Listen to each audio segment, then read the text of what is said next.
가정이 살아야 합니다. 그런 말들은 많이 하지요. 가정이 살아야 교회가 산대요. 그런 말들을 많이 듣습니다. 그리고 저와 여러분들도 가정이 살아야 교회가 산다라고 이야기를 합니다. 그런데요, 교회가 살아야 가정이 산다라고 이야기하는 사람들은 그리 많지 않습니다. 교회가 살아야 가정이 삽니까? 틀린 말이 아닙니다. 진리의 말씀입니다. 우리가 사는 세상에서 가장 소중한 곳이 바로 가정이요, 교회이기 때문에 그렇습니다. 하나님께서는 최초로 공동체를 만들어 주셨죠. 무엇인 줄 아십니까? 가정입니다. 그리고 그 가정 안에 교회를 세워 주셨습니다. 하나님께서 이 두 가지의 공동체를 직접 만들어 주셨습니다. 그러면 다른 것들은 뭡니까? 사람들이 이익을 얻고자 편하기 위해서 스스로 만들었던 것입니다. 가정과 교회는 하나님께서 직접 만드셨지만은 다른 것들은 인간들의 편안함을 위해서 사람들이 만들었다는 사실입니다. 가정과 교회는 뗄래야 뗄 수 없는 유기적 관계 속에 있는 것이죠. 우리에게 가족이 있고 섬길 수 있는 교회가 있다는 것 얼마나 감사합니까? 흔히들 이렇게 이야기합니다. 가정은 있는데요, 막상 들어갈 수 있는 가정이 없는 거예요. 참 불행한 사람이지.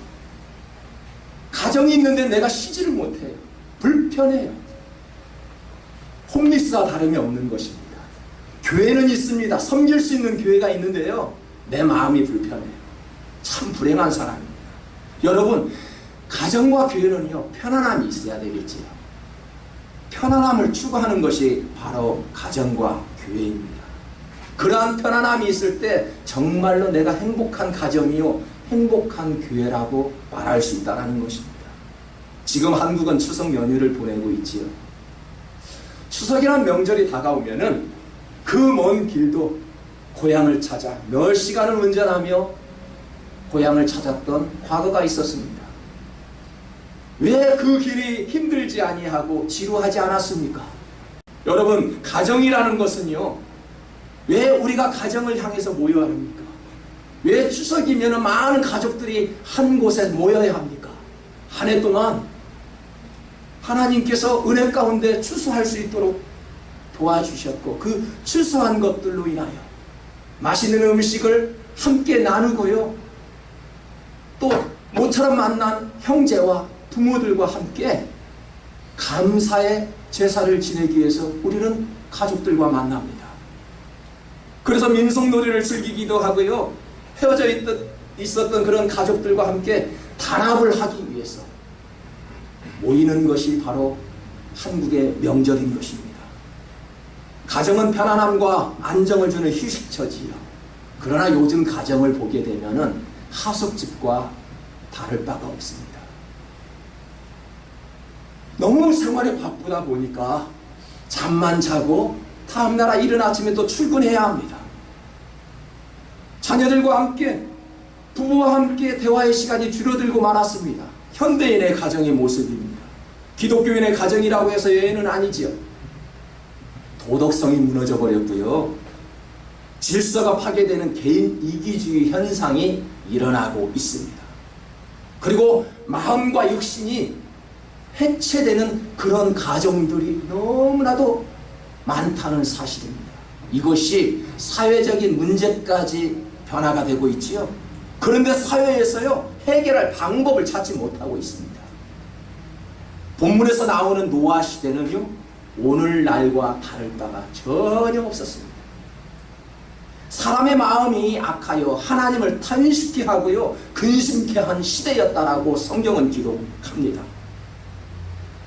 사람들의 마음을 아프게 하고요, 하나님을 슬프게 했던 죄악의 시대가 바로 노아 시대였다라는 것입니다. 하나님께서는 천지를 창조하시고 사람을 지으실 때 가장 많이 말씀하셨던 내용이 무엇입니까?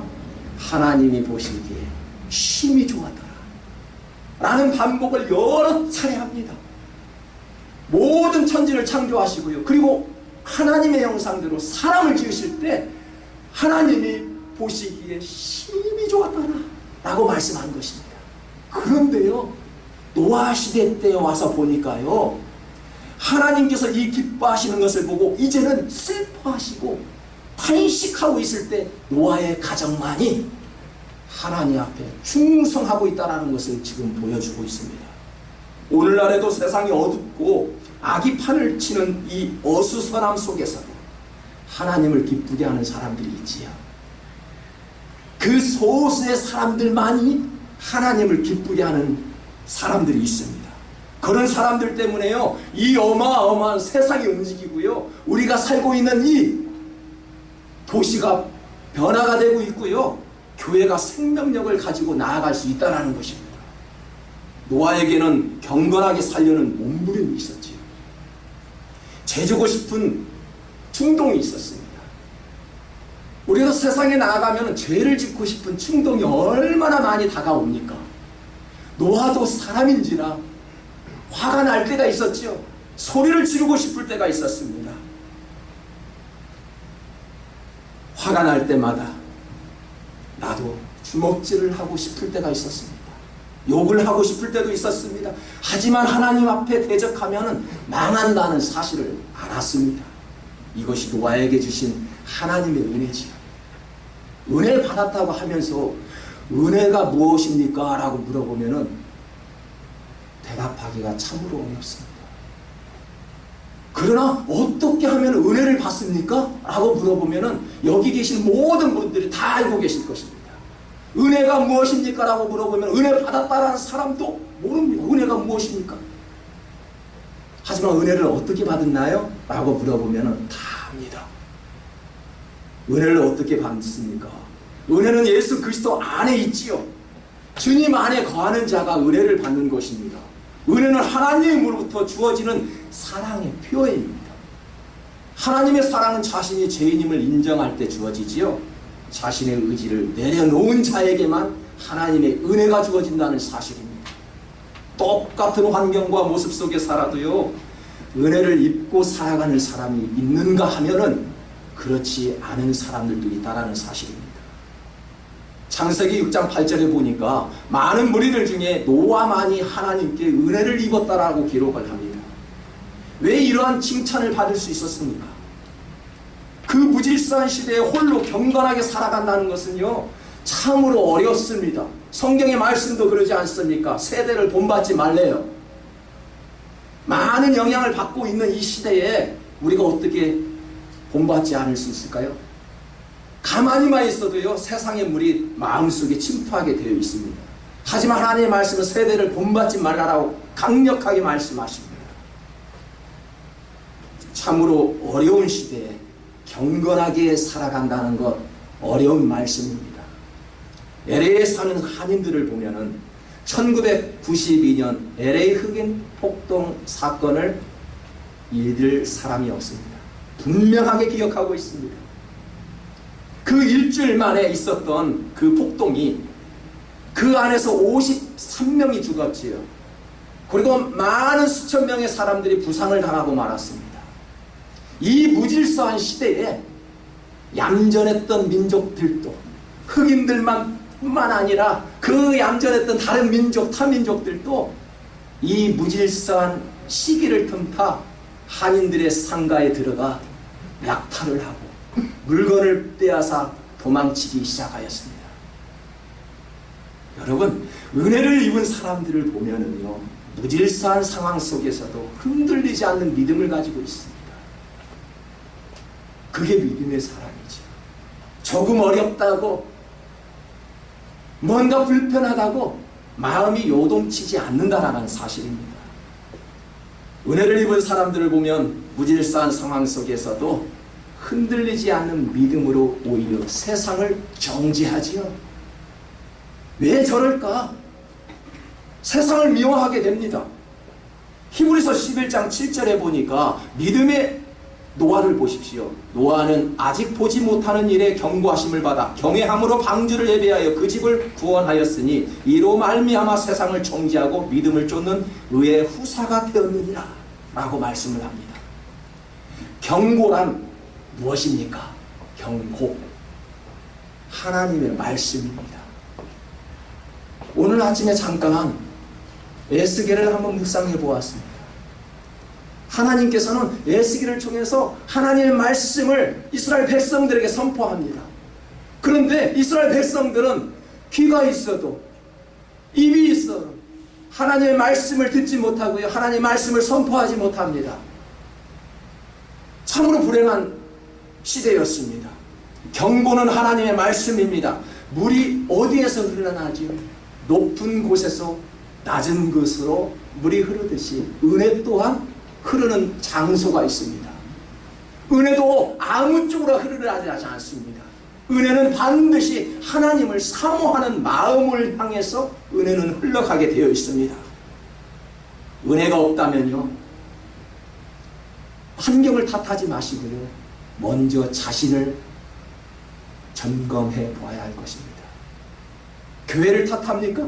목사의 설교의 질을 탓하고 계십니까? 가정의 환경을 탓하고 있습니까? 먼저 자신을 점검해 보시기 바랍니다. 그러면 분명히 은혜가 주어집니다. 그 당시 모든 사람들도 말씀은 들었으나 사모하지는 않았습니다. 과학 문명은요, 지금보다도 발달되지 않았던 노아 시대였습니다. 그럼에도 불구하고 하나님께서 보시기에 심히 좋았더라라는 말씀으로 비춰봤을 때 지금보다는 마음이 편하고 훨씬 좋은 환경이었음이 분명하게 드러나고 있습니다. 사람들은요, 잘 나갈 때 조심하라고 이야기를 하죠. 건강할 때 운동도 하라고 이야기를 합니다.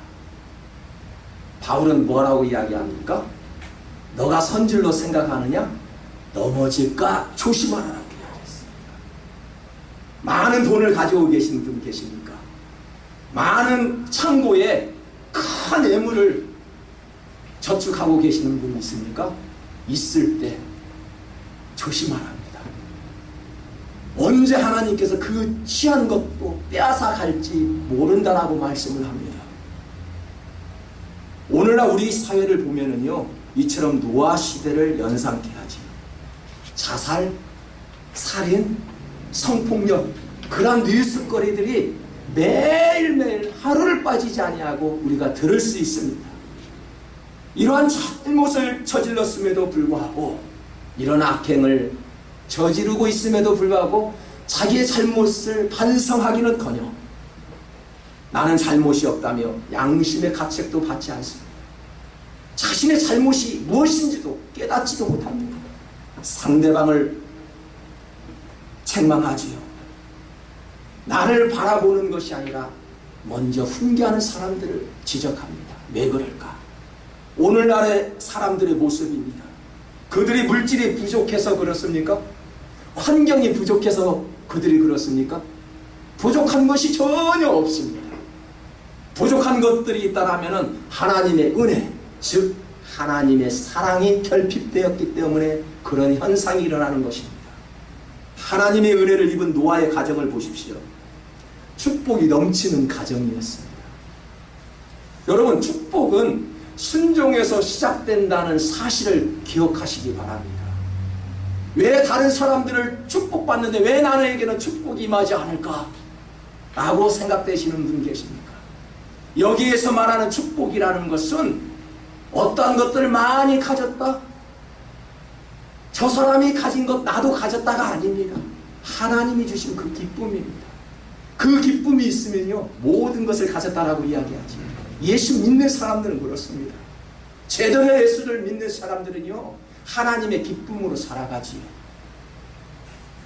아무리 믿음 좋다고 외치지만 순종하지 못하면 믿음이 있다라고 말할 수 없는 것입니다. 창세기 7장 5절에 보면은 노아가 여호와께서 자기에게 명하신 대로 다 준행하였다. 하나님께서 명령하신 것은요, 모두 다 약속을 지켰대.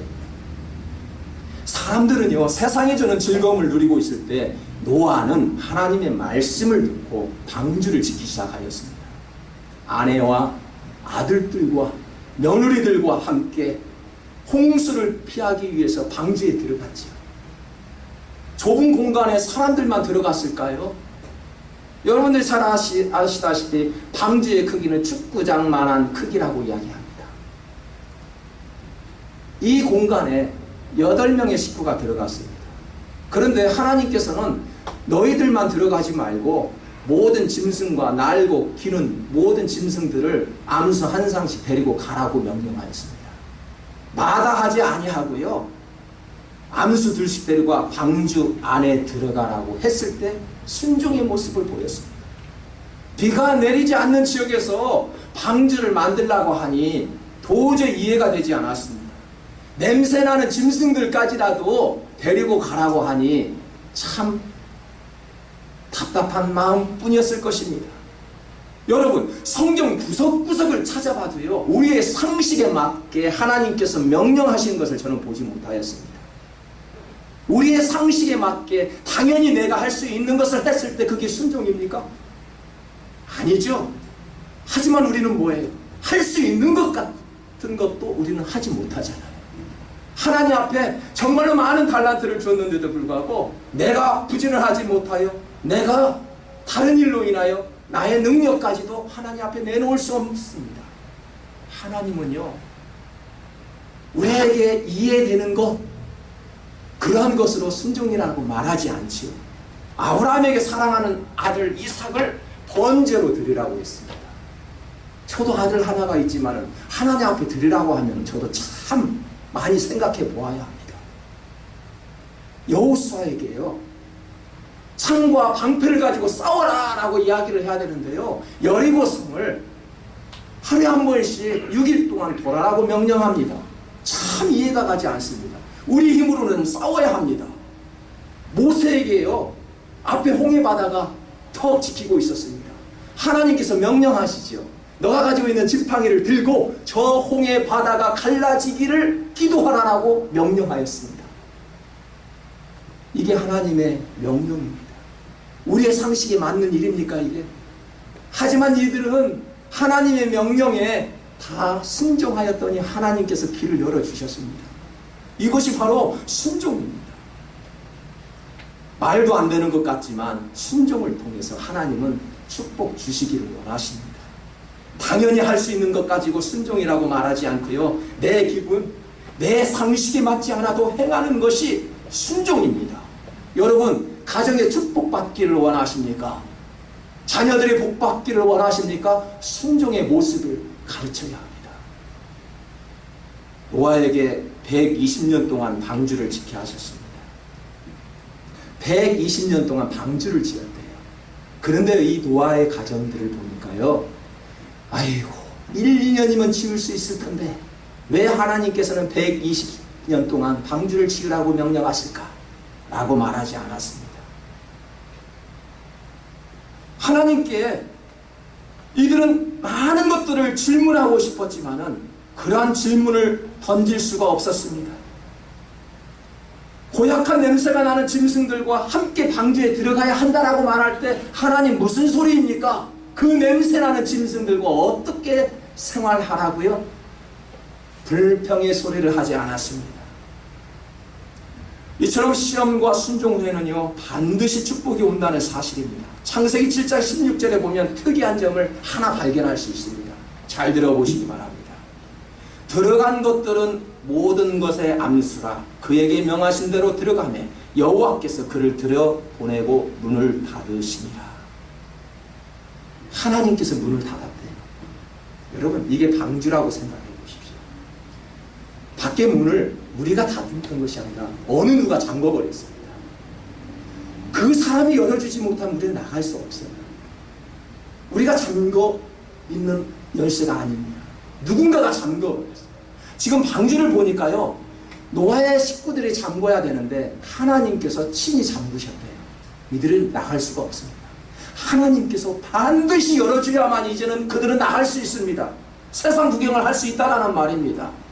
우리가요, 하나님께서도요, 우리에게 믿음을 주셔야 우리에게 믿음이 생긴다는 거 아시잖아요. 내가 주여 주여 한다고요, 생긴다고요? 천만의 말씀입니다. 하나님께서 믿음을 주셔야 합니다. 은혜 받아야 한다고요? 내가 은혜 받아야 된다고 기도원에 간다고요? 하나님께서 은혜 주셔야 은혜도 받는 거 아니십니까? 내 마음이 열려야 한다고요? 천만의 말씀입니다. 하나님께서 우리의 마음을 열어주셔야 말씀이 들어오는 것입니다. 우리의 의지대로 될 수 있는 것이 하나도 없다는 것입니다. 그래서 우리는 주의 얼굴을 구하는 것이지요. 주님의 얼굴을 구하면 우리의 마음도 은혜도 성령 충만함도 받을 수 있다는 것이지요. 내 의지대로 내가 기도원에 가면 은혜 받을 수 있겠다? 시작은 좋지만 하나님께서 모든 것들을 열어주셔야 합니다. 하나님께서 이 노아의 방주를 열어주셨죠. 순종하는 자에게 열리게 되어 있습니다. 본문 16절에 보니까 너는 내 아내와 내 아들들과 내 며느리들과 함께 방주에서 나오고, 하나님께서 열어주셨다는 것입니다. 순종하였더니 문이 열리고 축복받게 되었습니다. 저와 여러분의 가정이 노아의 가정처럼 축복받기를 원하면 이처럼 먼저 순종하는 마음을 하나님 앞에 보여야 합니다. 노아가 방주에서 나와 가장 먼저 했던 것이 무엇인지 혹시 아십니까? 본문 바로 뒤에 나오지요. 하나님께 예배를 드렸습니다. 8장 20절에 보니까 노아가 여호와께 제단을 쌓고 모든 정결한 짐승과 모든 정결한 새 중에 제물을 취하여 번제로 제단에 드렸던 복받는 가정의 모습이네요. 추석 명절에는요, 가족들이 모이게 됩니다. 시대가 변했습니다. 이제는요, 한국의 친지들에게 전화를 해보십시오. 아마 이 시간 가정이 없습니다. 필리핀으로, 일본으로, 중국으로, 동남으로 다 여행 다니고 있습니다. 저도 이틀 전에 형제들에게 전화했더니 전화 연결이 되지 않아요. 몸이 불편하여 누워 계시는 어머니만 다 갔다. 어디 갔냐고 물어봤어. 다 갔다 하길래. 홍콩으로, 필리핀으로 다 갔대요. 요즘에는요, 이제 음식을 차리고요, 콘도에나 그런 좋은 관광지에서 전화 한 통 하면 음식상을 차려준대요. 그래서 거기에서 조상들에게 제사도 지내고요, 음식을 나눠 먹는다고 합니다. 잘 하시잖아요. 한강 고수비스에 전화하면 짜장면도 배달된다고요. 그러한 시대잖아요, 한국은. 배달의 민족이잖아요. 참 배달을 잘하는 민족입니다. 여러분, 우리는요, 이제 시대가 변했어요. 우리는 가정이 밖에가 될 수 있어요. 꼭 가정에서만 조상들에게 차례를 지내는 것이 아닙니다. 흉이 아닙니다. 이제는 저기 별장에서도, 콘도에서도, 호텔에서도 전화 한 통화 하면 많은 음식들을 차려놓고요, 제사를 지내고요, 하나님 앞에 예배를 드릴 수 있다라는 제가 하는 요지가 있습니다. 여러분, 가정들이 모이게 되지요. 믿음의 가정이라면 어떻게 합니까? 오늘 노아의 가정을 보니까요, 예배를 드려요. 방주에서 나와 처음 드렸던 것이 바로 예배랍니다. 우리가 어느 곳에 있든지 어느 곳에 머물든지 하나님 앞에 먼저 예배를 드릴 수 있는 그런 가정이야만이 가정이 삽니다. 많은 것들을 가지고 있을지라도요, 하나님 앞에 예배가 없다라면 그 가정은 죽은 가정이라고 저는 이 자리에서 강력하게 말씀을 드리고 싶습니다. 노아의 가정이 예배를 드렸던 여러 가지의 이유를 추측해 봅니다. 왜 노아의 가정은 예배 드렸을까? 방주 안에는요, 창문이 하나밖에 없었죠. 우리 교회의 모습을 보십시오. 한가운데 지붕이 하나 뚫려 있어요. 이처럼 창문이 없고요, 지붕 위에만 창문이 있었어요. 얼마나 답답했을까요? 많은 짐승들이 있었죠. 코를 찌를 듯한 고약한 냄새가 났을 것입니다. 참으로 어려웠습니다. 그 축구장만한 크게 많은 짐승들과 함께 누구와 함께 살았다고요? 노아의 아들들과 노아의 며느리들입니다. 숫자를 세보니 8명의 사람들이 살았습니다. 이들의 모습을 보니까요, 그 좁은 공간에서 생활하기도 불편했을 텐데 그럼에도 불구하고 불평의 소리가 없었습니다. 다툼의 소리가 없었습니다. 하나님께서 질문합니다. 선한 믿음교회는 행복합니까? 당신의 가정은 행복합니까? 라고 질문할 때 뭐라고 대답하시고 얼마나 만에 평점을 줄 수 있을까요? A 학점입니까? C 학점입니까? 여러분의 가정을 한번 직접 평가해 보시고요, 여러분이 섬기는 교회를 한번 평가해 보십시오. C학점이면 B학점으로 올려야 됩니다. 여러분의 가정이 C학점이면 A학점으로 끌어올려야 합니다. 이들을 보십시오. 처음부터 방주를 함께 지었죠. 노아의 가정을 보니까 방주를 지을 때도 120년 동안 함께 자녀들과 지었어요. 방주에 들어갈 때도 함께 들어갔고요. 그들과 함께 생활했습니다. 나올 때도 하나님께서 문을 열어주심으로 함께 나왔고요. 예배도 나 혼자가 아니라 모든 가족들과 함께 예배를 드렸더니 하나님께서 그 향기를 흠양하셨다라고 성경은 기록합니다. 그리고 어떻게 말합니까? 9장 1절에서 보니까 하나님이 노아와 그 아들들에게 복을 주시며 그들에게 이르시되 생육하고 번성하여 땅에 충만하라고 말씀하셨습니다. 노아는요, 가정을 대표하는 가장입니다. 이처럼 가장 한 사람의 신앙이 얼마나 중요한지를 모릅니다. 나 한 사람의 변화가 많은 사람에게 영향을 줄 수 있다는 것입니다. 지난주에는 빌립보 감옥문을 지킨 간수에게 대해 말씀을 드렸습니다. 어떻게 하면 구원을 받을 수 있습니까? 라고 묻자 주 예수를 믿으라. 그리하면 너와 내 가정이 구원을 받으리라. 이 말씀을 듣고 간수 한 사람은요, 예수를 믿고요, 세례를 받아 많은 가족들이 구원에 이르렀다라고 기록합니다. 예수 믿고 구원받는 가정이 최고의 복된 가정임을 깨달아야 합니다. 한 사람이 무너지면요, 가정이 무너지고요, 교회가 무너지고 이 사회 질서가 파괴되는 것입니다. 목숨을 위하여 무엇을 먹을까? 무엇을 마실까? 그리고 몸을 위하여 무엇을 입을까 걱정하지 말라라고 말씀하셨습니다. 사랑하는 성도 여러분, 우리가 먹을 것이 없어서, 입을 것이 없어서 우리가 불평하는 것은 아닙니다.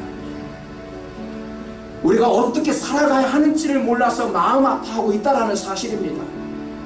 나를 지키고 가정과 교회를 지키고 세상을 정화하기 위해서는요, 하나님을 올바르게 믿는 것뿐 한 가지입니다.